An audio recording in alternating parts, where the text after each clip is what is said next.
wabarakatuh. Innal hamdalillah Waalaikumsalam. nahmaduhu wa nasta'inuhu wa nastaghfiruh wa na'udzu billahi min shururi anfusina wa min sayyiati a'malina may yahdihillahu fala mudilla lahu wa may yudlil fala hadiya lahu.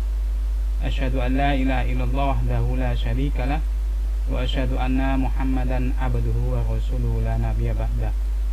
Alhamdulillah, puji syukur atas kehadirat Allah Subhanahu wa taala atas segala kenikmatannya, baik itu kenikmatan iman, Islam, kesehatan dan kesempatan. Sehingga pada malam hari ini kita masih bisa mengikuti kegiatan rutin mengkaji kajian kitab Ahkam As-Shalah dengan Ustadz Naim Subri.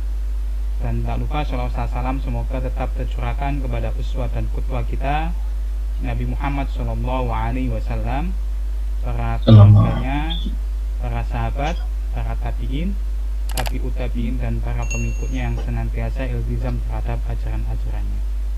Mudah-mudahan kita semua termasuk di dalamnya. Baik, pemirsa Baitul Ilmi TV dan Majelis Taklim Baitul Ilmi yang dirahmati Allah Subhanahu wa taala, pada kesempatan malam hari ini kita akan melanjutkan kembali kajian rutin kita. Tapi sebelumnya saya sampaikan terlebih dahulu bahwa pemirsa Baitul Ilmi TV yang mengikuti via YouTube, jangan lupa untuk memberikan like, komentar positif, dan yang belum subscribe untuk subscribe supaya kita lebih semangat untuk membuat konten-konten di YouTube. Dan jangan lupa aktifkan juga loncengnya. Baik, pada kesempatan malam hari ini kita sudah dibersamai oleh Ustadz Naim Subri. Ya, kita sapa terlebih dahulu. Assalamualaikum warahmatullahi wabarakatuh, Ustadz Naim. Waalaikumsalam warahmatullahi wabarakatuh. Bagaimana kabarnya Ustadz Naim? Alhamdulillah bi khair, masya Allah, sehat Ustaz. Alhamdulillah. Semoga panjenengan dan keluarga senantiasa diberikan kesehatan dan dalam lindungan Allah Subhanahu wa taala. Amin amin. Baik, Ustadz Naim, kita akan melanjutkan kembali kajian kita, dan insyaallah kalau tidak salah pekan yang lalu kita sudah sampai di sujud nih Ustadz. Nggih. Monggo untuk selanjutnya bisa dilanjutkan. Baik. Bismillahirrahmanirrahim. Assalamualaikum warahmatullahi wabarakatuh. Waalaikumsalam. Alhamdulillahirabbil alamin wa bihi nasta'inu ala umuri dunya waddin. Wassalatu wassalamu ala asyrafil anbiya'i wal mursalin wa ala alihi wa sahbihi wa man tabi'ahum bi ihsanin ila yaumiddin. Asyhadu an la ilaha illallah wahdahu la syarika lah al-malikul haqqul mubin. Wa asyhadu anna Muhammadan abduhu wa rasuluh shadiqul wa'dil amin. Amma ba'du.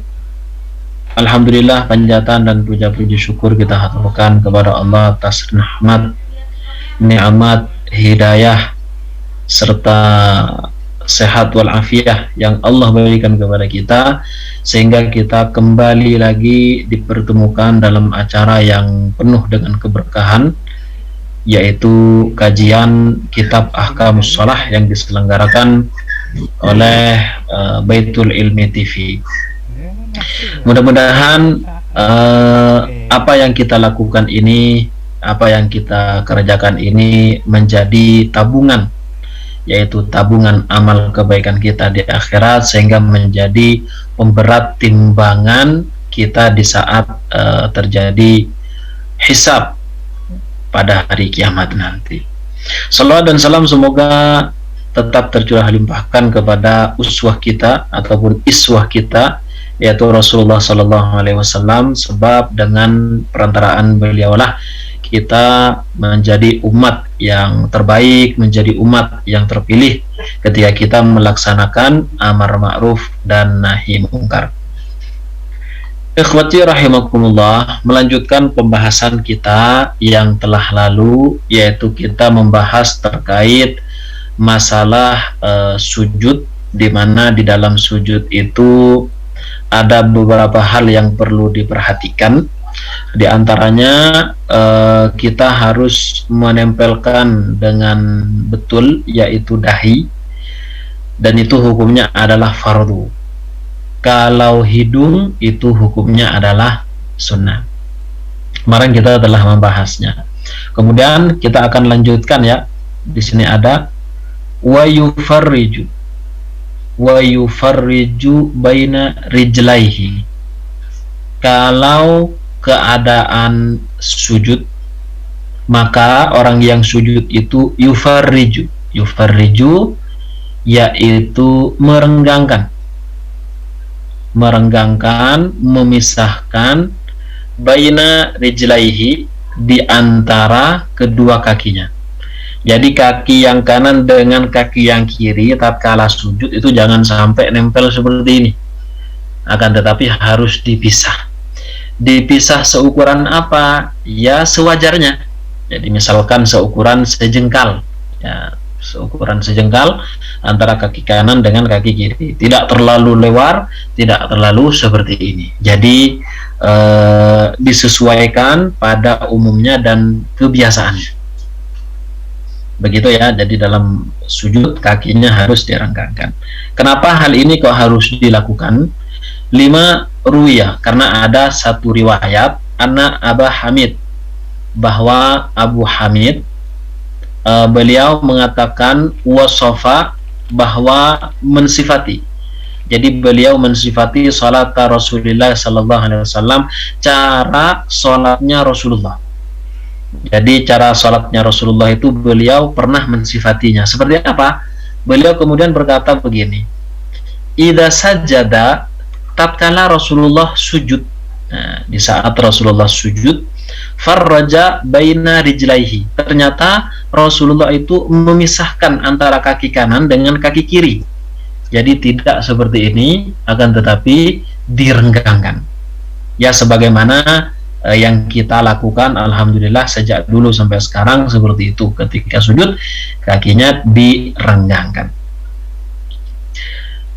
Kemudian apalagi yang harus dilakukan di saat sujud? Wa yastaqbilu bi'atrafi asabi'i rijlaihi al-qiblata. Ini jadi maf'ul ya. Jadi dia harus menghadapkan jari jemari kaki. Nah, jari jemari kaki itu kan harus dihadapkan al-qiblata pada kiblat. Nah, itu bisa terjadi ketika jari jemarinya itu ditekuk. Nah, makanya ketika sujud jari jemari itu harus ditekuk. Jangan hanya seperti ini. Misalkan ya, misalkan ini lantai, kemudian ini adalah jari kaki. Seperti ini, itu nggak boleh. Nah, melainkan harus apa? Harus ditekuk. Agar kemudian jari jemari itu menghadap ke kiblat. Sebagian besar menghadap ke kiblat. Kalau misalkan ada satu jari yang tidak menghadap ke kiblat, seperti misalkan jari yang paling ujung ya, paling ujung itu tidak menghadap ke kiblat karena posisinya juga kecil, karena kaki manusia itu kan tidak rata antara jempol sampai ke kelingking ya namanya, itu kan tidak rata. Lah kelingking ini tidak menghadap ke kiblat, itu tidak mengapa.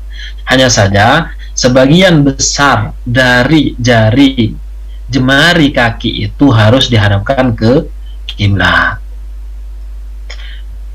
Kenapa hal ini harus dilakukan? 5 ruwiyah an Abi Hamid, karena ada riwayat dari Abu Hamid anna Nabiyya sallallahu alaihi wasallam, bahwa Rasulullah sallallahu alaihi wasallam istaqbala, beliau menghadap bi atrafi asabi'i rijlaihi, dengan ujung jari jemari kaki beliau.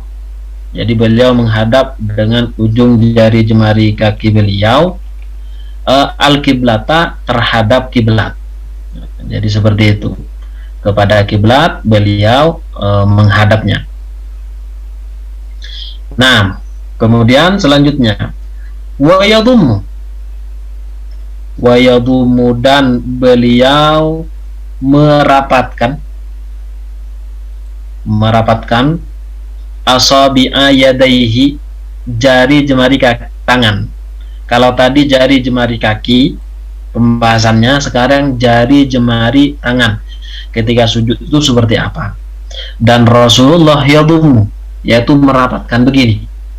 Jadi ketika sujud tangannya begini, jangan begini, ya, jangan pula begini, tapi seperti ini. Jadi antara jari satu dengan yang lainnya itu rapat.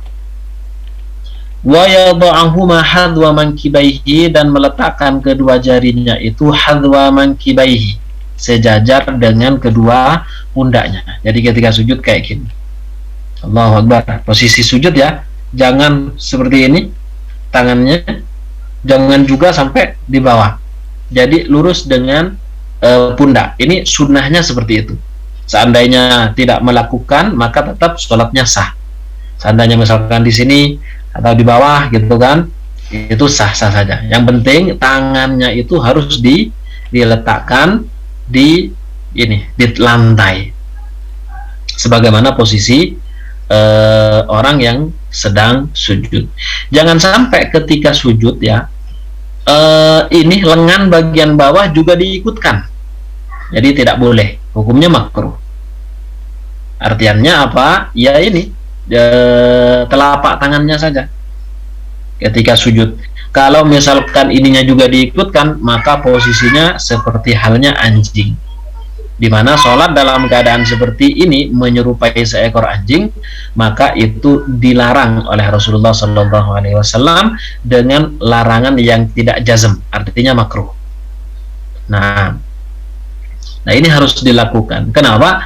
5 Rawawail ibnu Hujr, karena hadis yang diriwayatkan oleh Wa'il bin Hujur anna Nabiya sallallahu alaihi wasallam, bahwa Rasulullah sallallahu alaihi wasallam kana idza sajada, tatkala beliau sujud, dhamma asabi'ahu, beliau merapatkan jari jemari tangannya, wa ja'ala yadaihi, dan beliau menjadikan kedua tangannya hadwa mankibaihi, lurus dengan pundaknya. Nah, jadi seperti itu. Jadi hadisnya berbunyi seperti itu. Jadi ketika Rasulullah melaksanakan sholat ketika sujud adalah lurus dengan pundaknya. Nah, itu jelas menunjukkan bahwa Rasulullah tidak sujud seperti halnya seekor anjing yang sedang istirahat atau tiduran. Nah, baik, itu kedua tangan. Kemudian sekarang sikunya, wa yarfa'u mirfaqaihi, dan hendaknya dia mengangkat mirfaqaihi, kedua sikunya. Jadi tangan kan sudah ya, jari jemari kaki sudah, kemudian jari jemari tangan, telapak tangan sudah pembahasannya. Lah sekarang sikunya ini, sikunya. Bagaimana? Wa yarfa'u mirfaqaihi, hendaknya dia mengangkat kedua sikunya. Wa ya'tamidu ala rahataihi, dan dia bersandar pada kedua telapak tangannya. Jadi telapak tangannya itu dijadikan sandaran. Jangan kemudian lengannya ikut juga. Nah, melainkan telapak tangannya itu yang ditekan, yang kemudian menjadi sandarannya. Sementara sikunya harus diangkat. Hal ini dilakukan 5 rawa al-Barra ibnu Azib, karena hadis yang diriwayatkan oleh Barra bin Azib radhiyallahu anhu, anna Nabiyya sallallahu alaihi wasallam qala, bahwa Rasulullah bersabda, idza sajadta, apabila engkau sujud, fadumma yadaika, maka rapatkanlah kedua tanganmu. Maksudnya rapatkanlah, bukan rapat seperti ini. Itu ya, bukan rapat begini, tapi ininya loh, maksudnya antara jari ini dengan jari ini itu dirapatkan. Allahu Akbar. Tidak terlalu begini, tidak terlalu begini. Baik, maka rapatkanlah kedua tanganmu, warfa mirfaqaika, kemudian angkatlah kedua siku. Nah, jadi hadisnya jelas seperti itu, bahwa ketika sujud mengikutkan lengan bagian bawah ini menyentuh pada lantai itu tidak boleh. Baik. Kemudian wajibu, dan wajib an yatma'inna, untuk tumakninah fi sujudihi, ketika sujud. Jadi ketika sujud jangan kemudian terburu-buru. Digambarkan oleh ulama yang kemudian hukumnya makruh adalah seperti seekor burung yang mematuk makanan. Bagaimana burung mematuk makanan, gimana? Apakah dia lama banget Misalkan di sini ada beras gitu, dipatuk. Apakah lama banget nggak bangkit-bangkit dia? Enggak. Biasanya kalau burung cut seperti ini. Atau seperti ayam. Pokoknya unggas ketika makan dia ini mematuk kayak gitu, maka itu sebentar tes kayak gini. Tes seperti itu. Nah, itu dilarang. Nah, agar ini tidak menyerupai hewan burung unggas seperti itu, maka harus tumak ninah. Makanya tumak ninah itu menjadi rukun, menjadi satu kewajiban di dalam sujud. Nah, hadisnya apa? Lima rawa min hadis Rifa'ah, karena hadis yang diriwayatkan oleh Rifa'ah radhiyallahu anhu. Apa kata beliau? Tsumma yasjudu, kemudian dia sujud, hatta yatma'inna sajidan, sampai kemudian tumak ninah dalam keadaan sujudnya. Jadi ketika sujud beliau tumak ninah. Jadi Rasulullah ketika sholat, ketika sujud, maka beliau anteng tumak ninah. Nah, selanjutnya wal mustahabu, adapun yang dianjurkan an yakula, untuk mengatakan subhana rabbiyal a'la. Nah, dicukupkan dengan subhana rabbiyal a'la, walaupun di dalam hadis yang lainnya boleh untuk ditambahi dengan subhana rabbiyal a'la wa bihamdih. Boleh. Termasuk juga ketika ruku subhana rabbiyal azimi wa bihamdih. Nah, ala kulli hal. Yang penting ini yang dibaca, tidak membaca yang lain. Nah, kenapa? Li hadithi Hudzaifah al-marri fir ruku', karena hadisnya Hudzaifah yang telah lalu di awal itu fir ruku'i, dalam permasalahan ruku'. Jadi dalam permasalahan ruku' disampaikan juga ada hadis yang berkaitan ketika ruku' membaca subhana rabbiyal azimi, ketika sujud membaca subhana rabbiyal a'la. Nah, selanjutnya tsumma yarfa'u ra'sahu. Nah, ketika sudah sujud selesai dengan rukun-rukun yang tadi disebutkan, dengan syarat-syarat yang tadi disebutkan serta kewajibannya, maka dia mengangkat kepalanya. Tsumma yarfa'u ra'sahu, kemudian dia mengangkat kepalanya minas sujudi, dari sujudnya. Nah, ini karena tadi sujud yang pertama, maka sekarang duduk di antara dua sujud. Nah, kenapa hal ini dilakukan? Li hadithi Hudzaifah al-marri fir ruku'i. Li hadithi Abi Hurairah fir ruku'. Karena hadis yang diriwayatkan oleh Abu Hurairah fir ruku'i, di dalam masalah ruku'. Jadi di dalam masalah ruku' kemarin juga disebutkan bahwa ketika sujud selesai maka duduk di antara dua sujud. Sujud yang pertama. Apa yang harus dilakukan ketika sudah mengangkat kepala dari sujud? Ini dia. Tsumma yajlisu, kemudian dia duduk antara dua sujud ya. Duduk bagaimana? Muftarisan, dalam keadaan iftirash. Duduk dengan menduduki kaki yang kiri dan menegakkan kaki yang kanan. Seperti posisi dalam keadaan tasyahud awal atau at-tahiyatul ula. Seperti itu sujud iftirash. Duduk iftirash, julus iftirash. Nah, beliau kemudian di sini menjelaskan ya lebih detailnya apa? Yufarrishu rijlahu, dia melipat kaki al-yusra, yang kiri. Jadi kaki yang kiri itu dilipat sehingga kemudian bisa diduduki. Wa yajlisu 'alaiha, dan duduk di atas kaki kiri tersebut. Wa yansibul yumna, dan menegakkan kaki yang kanan. Menegakkan kaki yang kanan dengan memperhatikan apa? Yaitu jari yang kanan juga layaknya, hendaknya itu ditekuk juga, sehingga menghadap kepada kiblat. Sunnahnya begitu. Seandainya tidak dilakukan, seandainya biasa kayak gitu, biasa kayak gini, tidak ditekuk, maka itu juga tidak mengapa. Akan tetapi ketika sujud maka harus ditekuk, maka harus seperti ini. Jari kakinya itu harus ditekuk seperti ini. Nah, 5 yurwa anna Aba Hamid as-Sa'idi, karena hadis yang diriwayatkan oleh Abu Hamid As-Sa'idi, beliau wasafa salat Rasulullah sallallahu alaihi wasallam. Beliau mensifati salatnya Rasulullah, bagaimana Rasulullah melaksanakan salat. Faqala, kemudian beliau berkata, "Tsumma thanna rijlahul yusra." Kemudian Rasulullah itu melipat kakinya yang kiri. Kaki yang kiri itu dilipat, wa qa'ada 'alaiha, dan kemudian beliau duduk di atas kaki yang kiri tersebut. Ya, dilipat kemudian didudukin. Wa antadala, kemudian beliau menegakkan.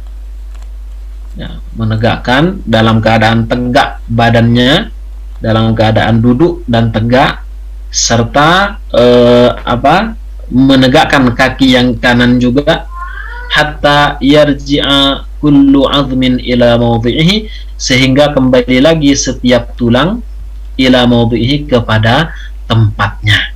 Jadi ketika sujud, posisinya itu kan tidak duduk ya.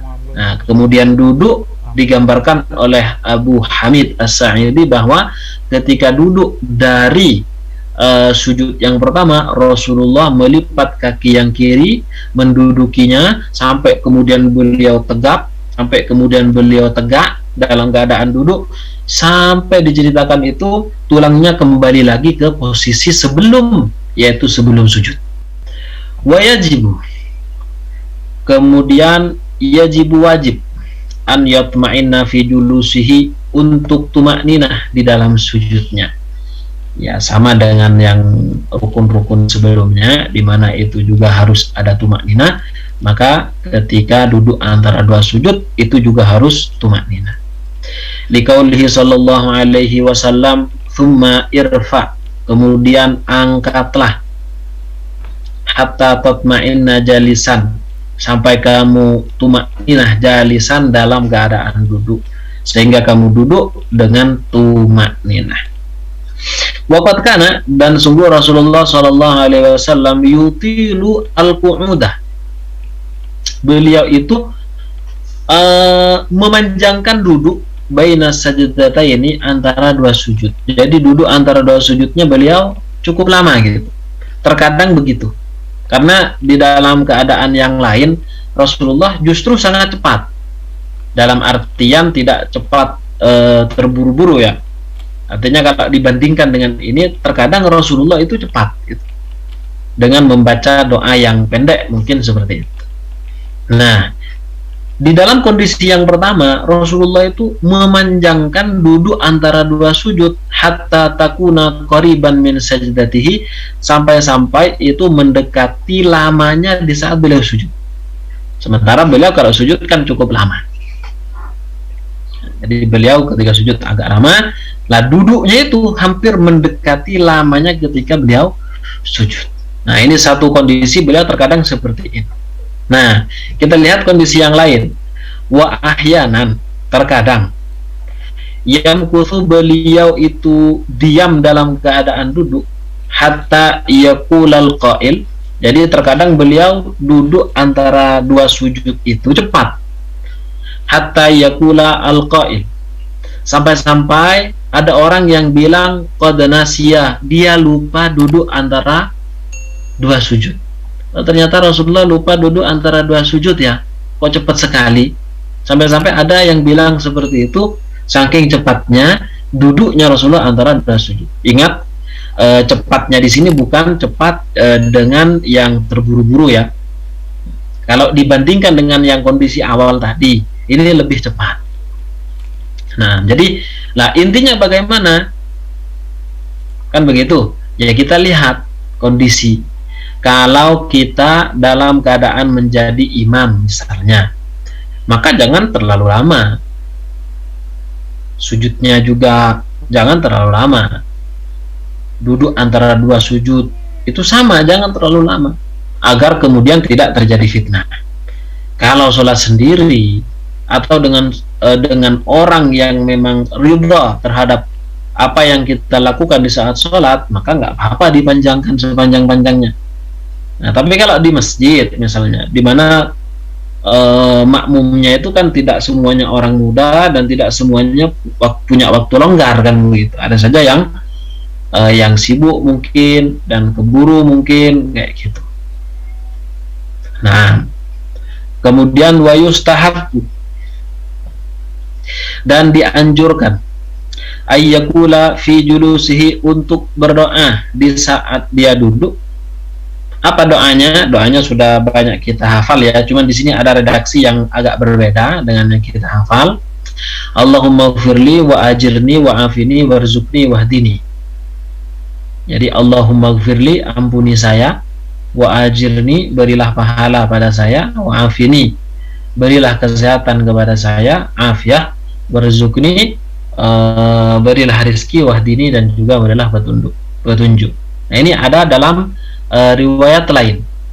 Kalau di kita kan begini, Allahu Akbar, Rabbighfirli warhamni wajurni warfa'ni warzuqni wahdini wa'afini wa'fu anni. Itu juga ada riwayatnya. Terkadang riwayatnya itu digabung gitu, antara riwayat ini dengan riwayat sahabat ini itu digabung, sehingga terkadang lebih banyak. Kalau cuma satu riwayat ya kadang seperti ini, Allahumma firli wa ajirni wa afini warzuqni wahdini. Nah, beda kan? Seperti itu. Dan ini tidak mengapa, tidak apa-apa. Itu doanya. 5, rawahu Abu Dawud, karena hadis yang diriwayatkan oleh Abu Dawud wa Tirmidzi dan At-Tirmidzi, anna Nabiy sallallahu alaihi wasallam kana yaqulu baina sajdataini dzalika. Jadi Rasulullah membaca ini ketika beliau antara dua sujud. Nah, di sini ada riwayat lain ini. Wa lafdhu Abi Dawud, adapun lafaz redaksi yang diriwayatkan oleh Abu Dawud adalah ini. Allahumma firli warhamni wa'afini wahdini warzuqni. Begitu ya. Jadi ini ada riwayat. Wa lafdhu Tirmidzi mithluhu, lafaz redaksi yang diriwayatkan oleh Tirmidzi dari Rasulullah itu sama dengan yang di atasnya. Lakinnahu zada, hanya saja ada redaksi tambahan apa? Wa ajirni wa afini. Nah, di sana ada riwayat yang lain lagi, di antaranya sebagaimana yang kita sudah hafal dari kecil. Rabbighfirli warhamni wajburni warzuqni wahdini wa'afini wa'fu anni. Itu tidak mengapa. Nah, seandainya nanti mau mengganti redaksi dengan yang bacaan ini, ya itu boleh juga. Cuman nanti orang lain yang tidak terbiasa nanti, ini kok baru ini, ini aliran apa ini, itu nanti. Gitu ya. Nah, jadi nggak mengapa. Baik, kita lanjut. Wa ba'dal intihai, setelah selesai minat du'ai, dari berdoa. Jadi setelah selesai berdoa, yasjudu, lah ini sujud yang kedua ya, ini sujud yang kedua. Yasjudu sajdatan ukhra mithlal ula, dia sujud dengan sujud yang lain, maksudnya sujud yang kedua, mithla al-ula, seperti sujud yang pertama. Makanya dalam satu rakaat itu kan ada dua sujud dan dipisah dengan duduk antara dua sujud. Nah, wa ba'dal intihai min ad-du'a yasjudu sajdatan ukhra mithla al-ula. Nah, kemudian wasifatu, ini jadi mubtada, wasifatu sajdati tsaniyah, adapun sifat tata cara sujud yang kedua, sifatul ula, sama dengan sifat sujud yang pertama. Mulai dari menyentuhkan keningnya, dahi, kemudian nanti ketika kedua telapak tangannya lurus dengan pundak, mengangkat siku kayak gitu, kakinya juga ditekuk seperti ini. Jadi sama fi kulli syai'in, dalam segala sesuatu yang berkaitan dengan sujud yang pertama, maka sujud yang kedua itu hukumnya sama. Li hadits Abi Hurairah, karena ada hadis yang diriwayatkan oleh Abu Hurairah, anna Rasulullah sallallahu alaihi wasallam, bahwa Rasulullah sallallahu alaihi wasallam dakhala al-masjida fadakhala rajulun fasalla. Pernah suatu ketika Rasulullah itu masuk masjid, lalu tiba-tiba ada orang lain juga dari kalangan sahabat ikut masuk ke masjid, fasalla, kemudian sholat juga. Nah, hal ini diketahui oleh Rasulullah, ya kan, ternyata sholatnya begini dan begitu. sampai kemudian Rasulullah bersabda dalam sebuah hadisnya, "Tsumma usjud hatta tatma'inna sajidan."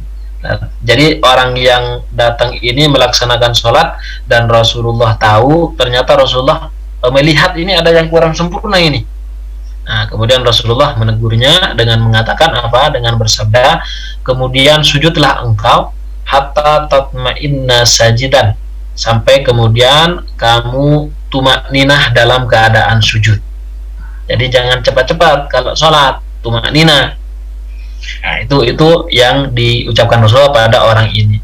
Kemudian Rasulullah bilang lagi, "Tsumma irfa hatta tatma'inna jalisan." Kemudian setelah sujud, kamu bangkit, duduk antara dua sujud, hatta tatma'inna jalisan, sampai kamu tumakninah dalam keadaan duduk. Jadi sujudnya tumakninah, duduk antara dua sujud itu juga tumakninah. Nah, kemudian Rasulullah mendetaili lagi, "Tsumma usjud hatta tatma'inna sajidan." Kemudian sujud lagi, karena ini adalah dalam satu rakaat terdapat dua sujud. Kemudian sujudlah engkau sampai kemudian engkau tumakninah dalam keadaan sujud. Nah, sampai pada poinnya apa? "Tsumma if'al dzalika fi sholati kulliha." Kemudian lakukan hal itu dengan cara yang sama, dengan cara yang telah dijelaskan oleh Rasulullah fi sholati kulliha, dalam setiap rakaatnya. Dalam setiap sholat, dalam setiap rakaat. Jadi sesuai dengan tuntunan tadi. Tidak boleh kemudian kita menyelisihinya dengan kemudian cepat-cepat tumakninah lalu akhirnya dibuang, itu juga tidak boleh. Nah,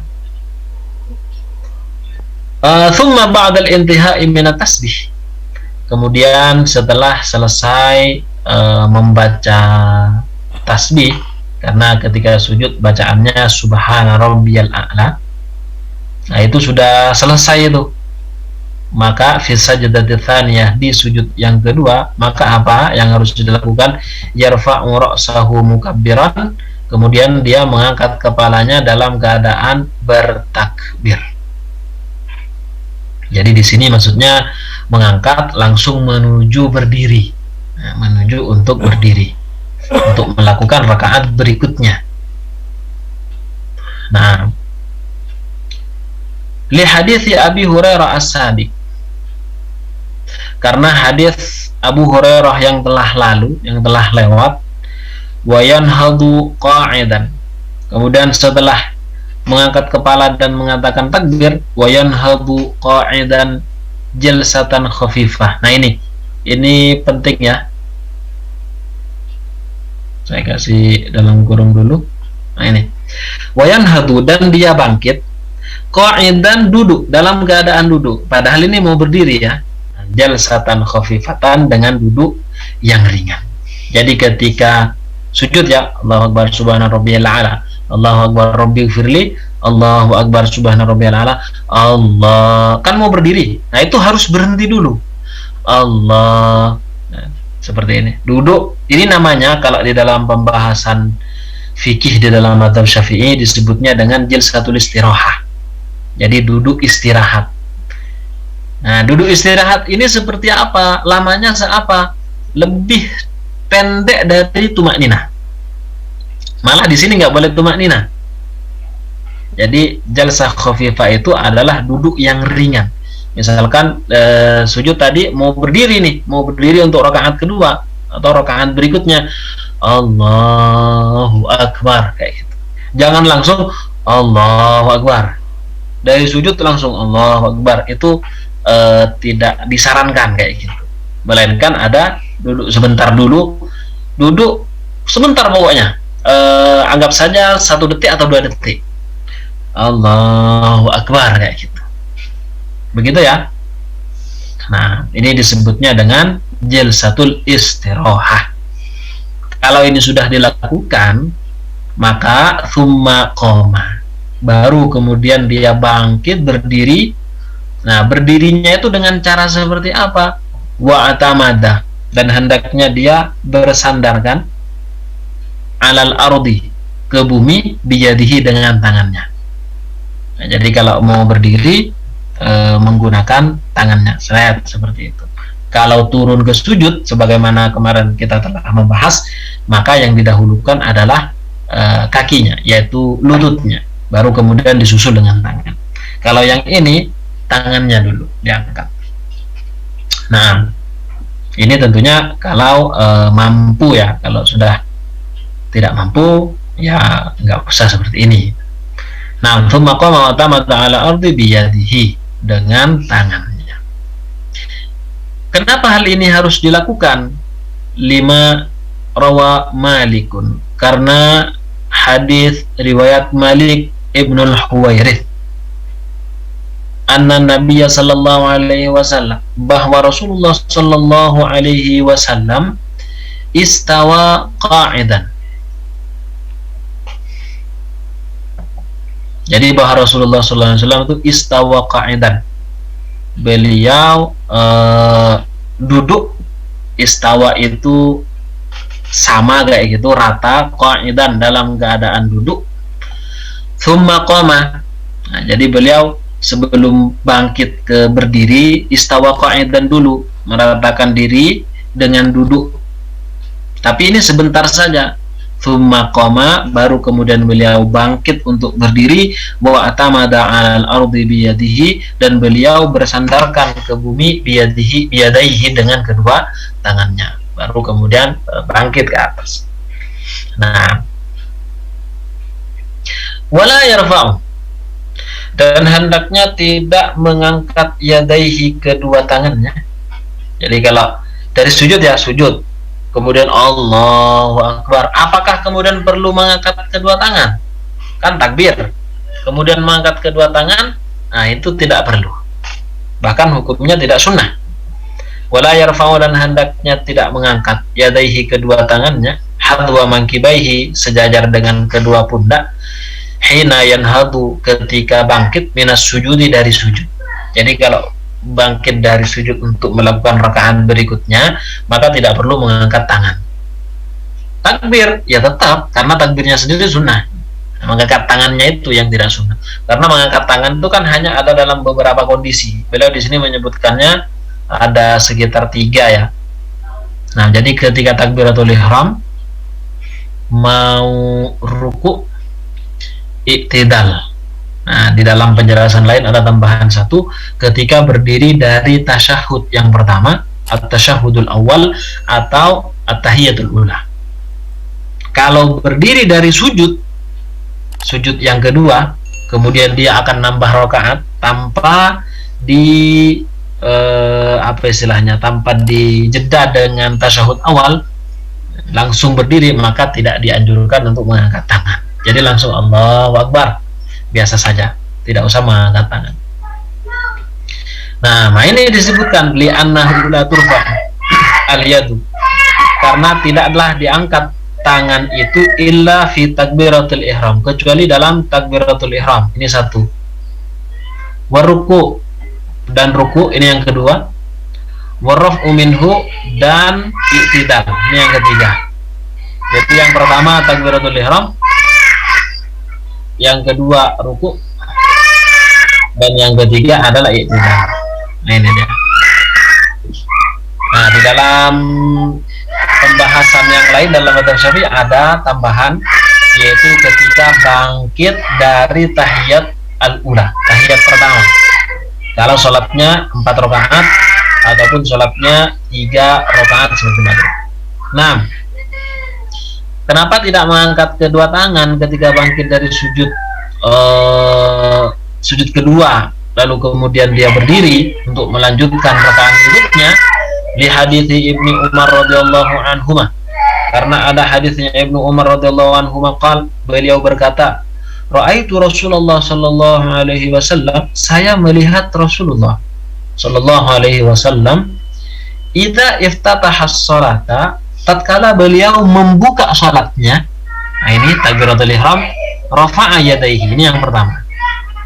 Beliau mengangkat tangan ketika takbiratul ihram, kedua mankibaihi, sejajar dengan kedua pundak.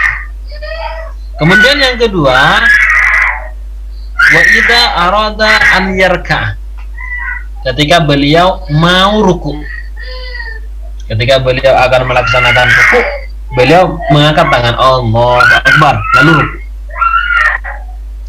Nah, kemudian wa ba'dama rafa'a ra'sahu minal ruku'. Dan yang ketiga adalah setelah mengangkat kepala beliau yang mulia dari ruku'. Jadi sami Allahu liman hamidah. Nah, kemudian Abdullah bin Umar menjelaskan wala yarfa'u bainas sajdataini, dan beliau tidak mengangkat kedua tangan di antara dua sujud. Di antara dua sujud beliau tidak mengangkat kedua tangannya.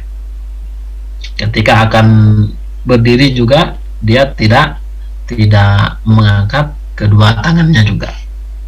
Nah, makanya hanya ada dalam 3 kondisi ini. Wa fi riwayati sahihaini. Nah, wa fi riwayati sahihaini, dan di dalam riwayat sahihain Bukhari dan Muslim, wa kana la yaf'alu dzalika, Rasulullah enggak melakukan itu, tidak melakukan takbir itu tadi, mengangkat tangan maksudnya, tidak melakukan mengangkat tangan fi sujudi, di dalam sujudnya. Di dalam sujudnya beliau tidak melakukan hal ini. Baik duduk antara dua sujud juga tidak melakukan. Nah, wa fi riwayat al-Bukhari, dan di dalam riwayatnya al-Imam al-Bukhari, wala yaf'alu dzalika hina yasjudu, beliau tidak melakukan itu, tidak mengangkat kedua tangan di saat sujud, wala hina yarfa'u minas sujud, dan juga beliau tidak melakukan itu ketika berdiri dari sujud. Nah, jadi kita terkadang melihat ya, ada orang di samping kita sholat, tiap kali bangun dari sujud mesti dia ngangkat tangan, Allahu Akbar, sujud, untuk sujud yang kedua, kemudian berdiri dia angkat tangan, Allahu Akbar, terus kemudian dari rakaat pertama sampai akhir seperti itu. Nah, ini adalah mukhalifun lis sunnah an-nabawiyah. Jadi di sini menyelisihi sunnah gitu ya, walaupun sholatnya tetap terhitung sah, terhitung absah, cuman di sini menunjukkan kalau dia memang tidak mengerti dalam masalah ini. Ini mungkin dianggap sepele ya, akan tapi yang berkaitan dengan masalah ini, hadis-hadisnya itu semuanya sahih. Begitu. Makanya kalau ada orang yang seperti ini, maka kita ya istilahnya apa ya, bukan dimarahi gitu ya, kita kasihlah pencerahan kayak gitu.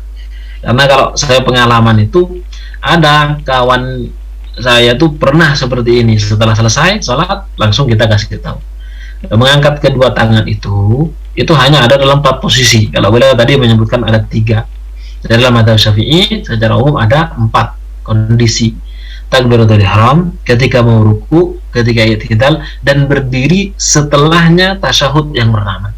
Setelah itu nggak usah mengangkat tangan, baik mau sujud kan begitu, mau sujud dianjurkan nggak? Ya enggak. Bangkit dari sujud juga enggak. Kemudian duduk antara 2 sujud dianjurkan? Ya enggak juga gitu kan. Jadi begini. Nah, wa bidzalika, dan dengan hal inilah, kan tadi di awal kan disebutkan ya, mulai dari berdiri, ruku, i'tidal, sujud yang pertama, duduk antara 2 sujud, kemudian sujud yang kedua, baru kemudian berdiri lah. Dengan hal itu semua, yakunu qad atamma raka'atal ula, berarti sudah menyempurnakan 1 rakaat. Kalau memang sholatnya 4 rakaat, maka dia melakukan rangkaian sebagaimana sebelumnya dijelaskan, sebagaimana tadi dijelaskan, agar kemudian mendapatkan rakaat itu tadi. Berarti melakukan hal itu sebanyak 4 kali. Nah, wa yusalli ar-raka'ata tsaniyah, kemudian dia sholat lagi untuk rakaat yang kedua, mithlal ula, seperti rakaat yang pertama. Illa fin niyyati, hanya saja ada yang memang tidak sama, kan tadi disebutkan sama, pokoknya rangkaiannya seperti rakaat yang pertama. Nah, ada yang dikecualikan, illa fin niyyati, kecuali dalam niat.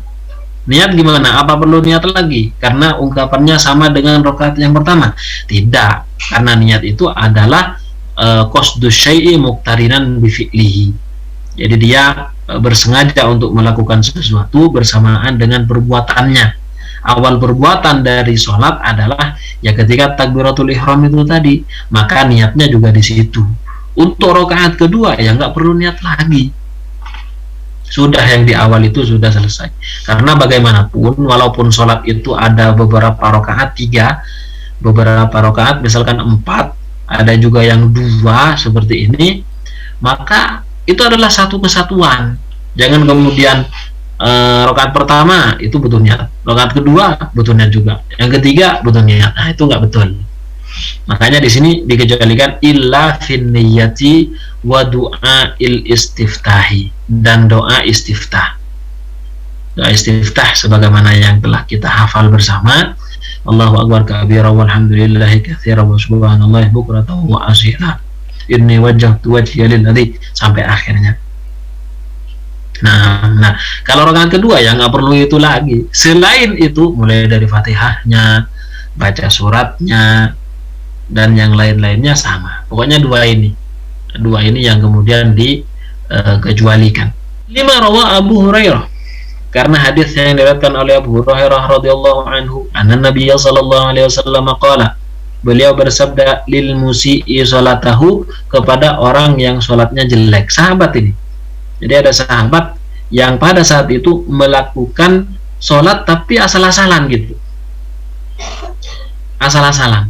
Nah, berarti kemudian ada yang bilang begini, berarti sahabat ya sembarangan juga kalau sholat. Nah, nggak boleh kita mengatakan seperti itu. Kenapa? Begini,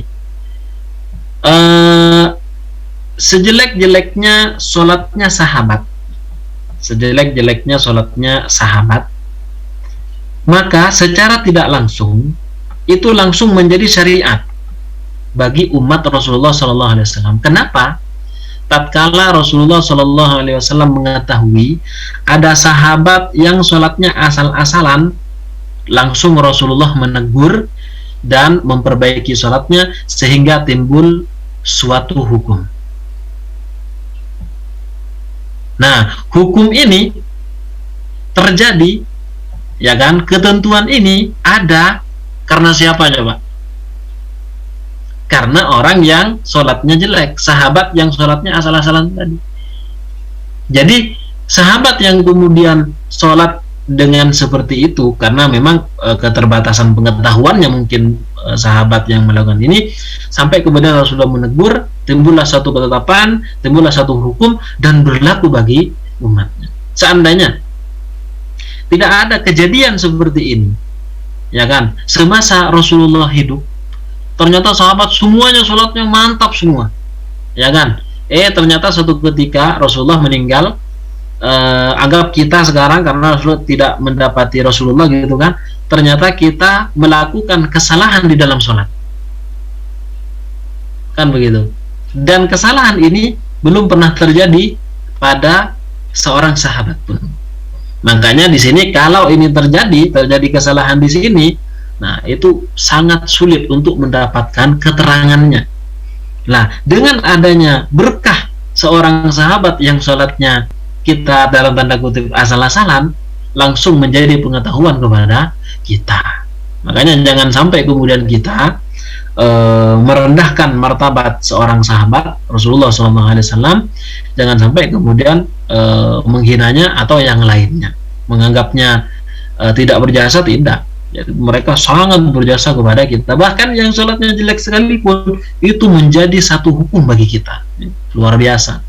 Makanya betul Rasulullah SAW pernah mengatakan, seandainya kita itu bersedekah dengan emas ataupun perak sebesar gunung Uhud, lalu apakah kemudian bisa menandingi sedekahnya sahabat berupa satu butir korma? Oh, tidak akan pernah bisa. Jadi sudah sahabatnya sudah di atas rata-rata ya, bahkan wali, setelah istilahnya orang yang sangat hebat, waliullah, tapi dia tidak berjumpa dengan Rasulullah, maka tetap di bawahnya Rasulullah SAW. Jadi sangat luar biasa. Nah, subhanallah. Baik, kita lanjutkan. Lah, Rasulullah mengatakan kepada orang yang sholatnya jelek kayak gitu kan, sholatnya yang asal-asalan, apa kata Rasulullah? Tsumaf'al dzalika, kemudian lakukanlah hal itu fi shalatika kulliha, di dalam sholatmu semuanya, dalam semua rakaatmu, sama dengan rakaat yang pertama tadi. Nah, wa idza kanatis sholatu raka'ataini, kalau memang sholatnya 2 rakaat, sholatnya 2 rakaat, ka sholatis subuh, seperti sholat subuh, maka bagaimana? Jalasa fir raka'ati tsaniyah, maka dia duduk di rakaat yang kedua, al julusal akhir, maka duduk yang terakhir, tahiyat yang akhirah, tasyahud yang akhir. Nah, kalau kemudian sholatnya itu wa ingkanat tazidu ala raka'ataini, apabila sholatnya lebih dari 2 rakaat, misalnya sholatnya adalah sholat duhur, sholat duhur wal maghribi, dan seperti maghrib, di mana duhur itu adalah 4 rakaat, sementara maghrib itu adalah 3 rakaat, maka bagaimana duduknya? Jalasa al julusal akhir, maka dia duduk di duduk yang akhir, tasyahud akhir maksudnya, fir rabi'ah, di rakaat keempat, fi mithli duhur, seperti duhur misalnya, atau asar atau isya, wa fir rakaat tsalitsah, dan di rakaat yang ketiga, fil maghribi, ketika sholatnya adalah maghrib. Jadi duduk akhirnya di sana, di sholat di rakaat terakhirnya. Kenapa? Li'anna raka'atul akhirah, karena dia adalah rakaat yang terakhir, sehingga ditutup dengan tasyahud. Wa fi sholati allati tazidu ala raka'ataini. Nah, ini ada pembahasan lain di sini. Insyaallah kita lanjutkan pada pertemuan berikutnya. Cuman pada intinya dari apa yang telah kita bahas itu, bahwa ketika sujud tadi, maka sujudnya harus sesuai dengan ketentuan yang telah dijelaskan, mulai dari dahinya, tangannya, jari jemarinya, sikunya, seperti apa, semua telah dijelaskan. Kemudian ketika berdiri seperti apa, ketika ruku juga seperti apa, tumakninahnya bagaimana, termasuk tadi dijelaskan bagaimana kita ada jalsatul khafifah atau jalsatul istirahah. Jadi sebelum berdiri ke ini, posisi berdiri, maka dia duduk dulu, sujud, duduk dulu bentar saja, sekitar 2 detik, baru kemudian langsung dia bangkit. Ini disebut dengan jalsatul istirahah. Alhamdulillah, mungkin pembahasan kita pada malam hari ini insyaallah dicukupkan sampai di sini. Pada pertemuan berikutnya insyaallah kita akan lanjutkan wa fi sholati allati tazidu ala raka'ataini. Alhamdulillah. Untuk selanjutnya saya serahkan kepada Ustaz. Monggo, Ustaz. Izin bertanya, Ustaz, apakah ketika mengangkat kepala untuk bangkit ke rakaat berikutnya membaca takbirnya sepanjang dari mengangkat kepala sampai berdiri kembali, atau cukup sampai duduk sejenak saja, Ustaz? Jazakallah. Ya. Untuk pertanyaan pertama ini, pembacaan takbir. Pembacaan takbirnya itu dari mana sampai mana? Kan begitu. Sepanjang pengetahuan kami, pembacaan takbir ketika dari sujud ke berdiri, sesuai dengan apa yang ditanyakan ya, sebenarnya lebih umum dari berdiri ke sujud, atau dari sujud ke duduk antara 2 sujud. Nah, itu semua dilakukan itu dari gerakan pertama sampai akhir. Kalau di sini dari sujud ya sampai kemudian berdiri. Nah, duduk sejenaknya ini atau duduk istirahat namanya, itu jangan sampai terlalu lama. Bahkan jangan sampai mendekati ucapan subhanallah, melainkan lebih cepat dari itu. Jadi intinya dia duduk Allahu Akbar, baru kemudian langsung berdiri. Jangan kemudian dari sujud Allahu Akbar langsung berdiri kayak gini. Nah, itu tidak sunnah. Jadi sunnahnya dia istirahat dulu, karena dari tadi sudah melakukan sujud, duduk dan rada sujud lagi lah, dari itu karena perbuatan yang banyak ya, langkah yang banyak, sehingga dia dianjurkan untuk istirahat sejenak, 1 detik atau 2 detik, baru kemudian dia berdiri ke atas. Nah, pembacaan takbirnya ya dari mengangkat kepala sampai posisi yang acik. Hanya saja disyaratkan takbirnya itu jangan sampai terlalu panjang. jangan sampai terlalu panjang. Misalkan karena dia kebetulan juga lambat gitu kan, jadi panjang banget. Nah ini justru akan merusak bacaan nantinya, terlalu tawallu, terlalu panjang. Misalnya Allah Akbar, terlalu panjang. Makanya yang biasa, jika itu memang tidak bisa dilakukan karena memang gerakan dia lambat, maka dia tidak membaca dari sejak mengangkat kepalanya untuk bangkit itu, tidak dari sana. Jadi misalkan bangkit dulu, duduk istirahat, baru kemudian Allahu Akbar, itu tidak mengapa. Jadi pembacaan dari mengangkat kepala sampai ke atas itu hukumnya tidak wajib. Ya, tidak wajib mulai dari sana. Tidak kemudian jika tidak dilakukan kemudian sholatnya nggak sah, nggak begitu. Jadi dia angkat dulu kepalanya, duduk istirahat, baru kemudian Allahu Akbar. Bahkan kalau misalkan tidak memungkinkan juga, ini sangat sulit karena nanti lama gitu, maka ya sudah bangkit, seret, berdiri, baru Allahu Akbar, kayak gitu. Itu juga tidak mengapa. Kayak gini ya. Nah intinya jangan terlalu panjang ketika membaca takbir itu. Ulama ada yang membatasi jangan sampai lebih dari 7 harokat atau 7 alif ya, 7 harokat. Allah, nah ini kan jangan sampai lebih.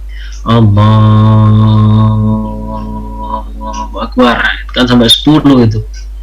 Nah jadi yang biasa Allahu Akbar. Nah seperti itu Ustaz. Semoga bisa dipahami ya jawaban dari Sanaim. Selanjutnya pertanyaan dari Ibu Latifah. Ustaz izin bertanya, ketika i'tidal ada pendapat yang mengatakan harus sedekap tangannya seperti ketika setelah takbiratul ihram. Bagaimana pendapat tersebut Ustaz? Sebagaimana di awal kita telah membahas ya, bahwa ketika i'tidal yaitu bangkit dari ruku, dia mengatakan sami Allahu liman hamidah, maka setelah itu tangannya harus dilepas, itu namanya irsal ya, namanya di irsal, bukan di qabad. Jadi tidak disedekapkan, itu sunnahnya, dan itu yang dipilih di dalam madhab Asy-Syafi'i, di dalam madhab Syafi'i. Nah kalau misalkan ada orang yang setelahnya i'tidal lalu kemudian dia sedekap kembali kayak gitu kan, sebagaimana dia posisi saat baca Fatihah misalnya kayak gitu, ya itu tidak mengapa, tidak apa-apa ya, jika memang ada riwayat yang bisa dipertanggungjawabkan, jadi tidak masalah ya, mau ketika sudah i'tidal itu sedekap kembali atau dilepaskan, itu tidak masalah, tidak sampai kemudian membuat sholatnya batal. Jangankan di sini, ketika sholat ini saja, ketika pembacaan Al-Fatihah dan surat, kalau di dalam mazhab Maliki itu kan ada satu riwayat yang justru tidak dianjurkan untuk sedekap ya, justru tidak sedekap, jadi dilepaskan saja. Nah itu juga nggak apa-apa gitu, karena ada riwayat yang bisa dipertanggungjawabkan. Selama itu masalah ikhtilaf, masalah khilaful ulama ya dalam masalah ini, karena memang ada dalil-dalil tertentu yang menguatkan pendapat mereka, maka ini tidak mengapa dan bukan merupakan suatu yang tercela, tidak. Nah cuman kebetulan di dalam mazhab Syafi'i setelahnya i'tidal ya, jadi lepas gitu kan, nggak dianjurkan untuk bersedekap lagi kayak gitu. Sungguh pun begitu, seandainya dilakukan ya tidak masalah. Nah, jadi kalau ditanyakan pendapat bagaimana pendapat tersebut, ya nggak masalah gitu kan, nggak apa-apa, selama ada dalil yang bisa dipertanggungjawabkan, nggak masalah. Nah, Ustaz. Selanjutnya Ustaz dari Abu Wafi, bagaimana hukum bacaan basmalah dalam surat Al-Fatihah? Ya ini cukup menarik pertanyaan ini, dan sepertinya memang perlu pembahasan tersendiri ini terkait bacaan basmalah di dalam surat Al-Fatihah, sebagaimana yang dijelaskan oleh Al-Qurtubi di dalam tafsirnya. Begitu juga Ibnu Rushd Al-Qurtubi, ada beda ya, jadi ada Al-Qurtubi Al-Mufassir, ada Al-Qurtubi Ibnu Rushd namanya, di dalam kitabnya Bidayatul Mujtahid wa Nihayatul Muqtasid. Pembacaan basmalah ini, pertama yang harus diketahui, basmalah ini ulama masih berbeda pendapat. Basmalah yang ada dalam suratul Fatihah. Ada ulama yang mengatakan, sebagaimana ulama Syafi'iyah, diwakili oleh ulama Syafi'iyah, bahwa basmalah di dalam surat Al-Fatihah itu adalah ayat, dan ayat ke-1 pertama. Sementara di dalam mazhab yang lain, diantaranya adalah mazhab Maliki, diwakili oleh mazhab Maliki, mengatakan bahwa Bismillahirrahmanirrahim itu tidak termasuk ayat, sehingga tidak boleh dibaca. Bukan hanya makruh, tidak boleh dibaca. Nah, jadi ini.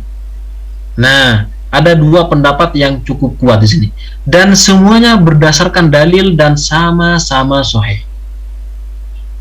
Begitu ya. Lah, sikap kita bagaimana? Nah, apakah mengatakan bahwa Bismillah itu termasuk bagian surat Al-Fatihah atau tidak? Ini beda dengan Bismillah yang ada dalam surat An-Naml. Wa innahu min Sulaimana wa innahu bismillahirrahmanirrahim. Nah, kalau itu sepakat semua ulama bahwa itu adalah bagian dari surat An-Naml ayat 30. Wa innahu min Sulaiman wa innahu bismillahirrahmanirrahim.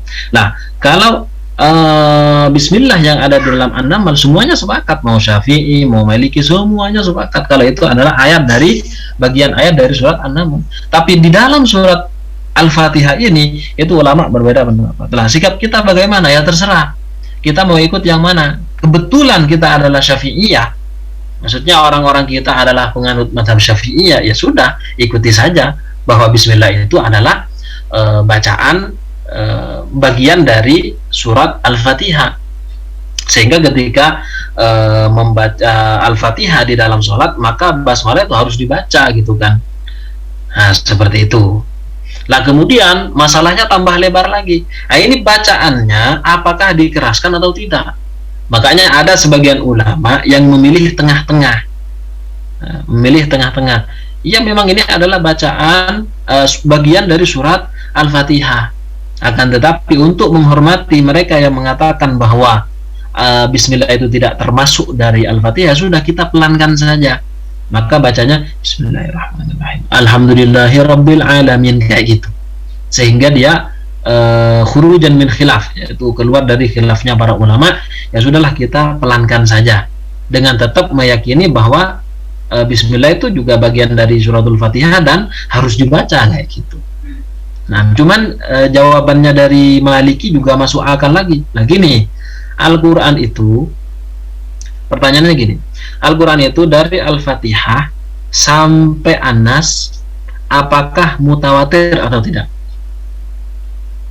Pertanyaannya mesti akan dijawab mutawatir. Tidak ada satupun Al-Quran, ya, Al-Quran, ayat Al-Quran tidak ada satupun yang diperselisihkan.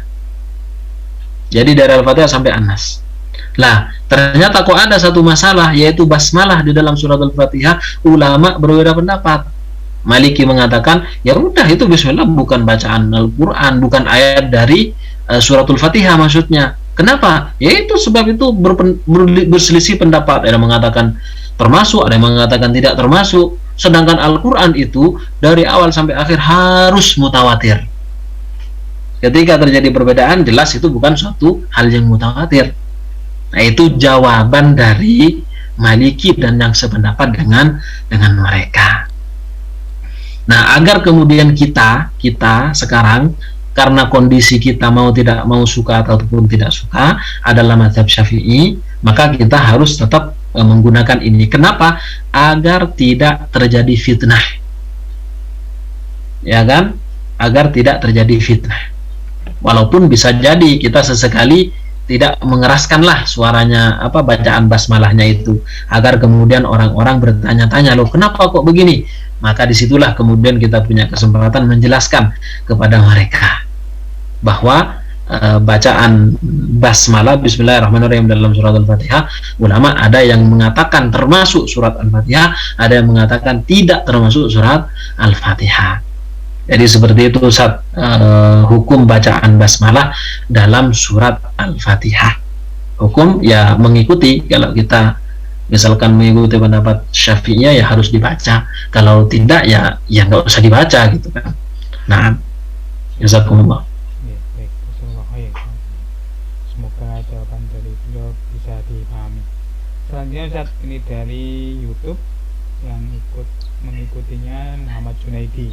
Izin bertanya Ustaz, posisi tangan ketika takbir sejajar dengan pundak atau di bawah telinga? Ketika takbir Nih, sejajar dengan pundak atau di bawah telinga? Di pembahasan awal di dalam kitab yang sama kita telah membahas ada dua riwayat, Mas. Ada dua riwayat Ustadz. Yang pertama mengatakan ketika takbir, hadisnya semuanya sahih, adalah ini, lurus dengan ini cuping telinga ini yang paling bawah, hadwa udunain, jadi lurus dengan telinga. Allahu Akbar. Kalau dikatakan tadi di bawah telinga, ya seperti itulah, di bawah telinga atau lurus dengan telinga paling bawah. Allahu Akbar. Begitu. Sementara riwayat yang kedua itu lurus dengan pundak. Allahu Akbar. Nah, jadi ada dua riwayat. Silahkan mau pakai yang dekat telinga tadi, lurus dengan telinga, di bawahnya sedikit, atau lurus dengan pundak. Itu semuanya ada riwayatnya. Yang enggak ada riwayatnya, takbir kemudian seperti ini ke atas, Allahu Akbar, itu enggak ada riwayatnya. Atau misalkan Allahu Akbar kayak gini di perut gitu, Allahu Akbar kayak gitu, itu nggak ada riwayatnya. Jadi silahkan mau yang di telinga atau yang lurus dengan pundak, itu sama-sama boleh dan hadisnya sama-sama sahih. Baik Ustaz. Maksudnya itu mungkin baik ketika takbir ihram yang pertama ataupun ketika dari sujud ke berdiri, Ustaz. Sama ya, seperti itu ya, sama posisi takbir sama semuanya. Oke. Baik. Nah, itu mudah-mudahan bisa dipahami bagi pemirsa yang ada di mengikuti yang ada di YouTube ataupun di Zoom. Baik, ini waktunya juga sudah menunjukkan jam 9 lewat dan tidak ada pertanyaan lagi. Mungkin ada closing statement dari Ustaz Naim terkait dengan materi. Cukup Ustaz. Cukup ya. Alhamdulillah tadi sudah. Baik. Pemirsa Baitul Ilmi TV yang dirahmati Allah Subhanahu wa taala, demikianlah kajian kitab kita pada malam hari ini. Mudah-mudahan kita masih diberikan keistiqomahan untuk bisa tetap mengkaji kajian kitab setiap hari Selasa malam, dan mudah-mudahan juga diberikan kemudahan untuk bisa memahami pemahaman Islam. Baik, itu yang bisa kita lakukan. Mudah-mudahan apa yang kita lakukan dicatat oleh Allah Subhanahu wa taala sebagai amal ibadah, dan kita tutup dengan membaca doa kafaratul majelis. Subhanakallahumma wa bihamdika asyhadu an la ilaha illa anta astaghfiruka wa atubu ilaik. Kurang lebihnya mohon maaf. Ihdinas shiratal mustaqim. Wassalamualaikum warahmatullahi wabarakatuh.